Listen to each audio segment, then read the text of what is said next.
نبی کریم علیہ السلام نماز پڑھا رہے تھے، ظہر کی نماز تھی یا عصر کی نماز تھی، صحیح مسلم میں موجود ہے۔ حضرت ابو ہریرہ فرماتے ہیں نماز پڑھاتے پڑھاتے نبی پاک نے قدم آگے کیا، نماز پڑھاتے پڑھاتے قدم آگے کیا اور یوں ہاتھ اٹھایا پھر واپس کر لیا۔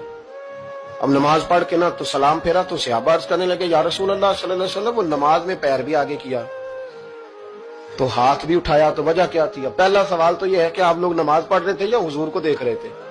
تو صحابہ تو پہلے ہی بتاتے ہیں کہ بھئی ہم تو پہلی صف میں نماز اس لیے پڑھتے تھے کہ نماز بھی ہوتی رہتی تھی اور چپ کے محبوب کی دید بھی ہوتی رہتی تھی۔ حضور سے پوچھا یا رسول اللہ، وہ نماز پڑھتے پڑھتے قدم آگے بڑھایا آپ نے تو پھر پیچھے کر لیا، کیا تھا؟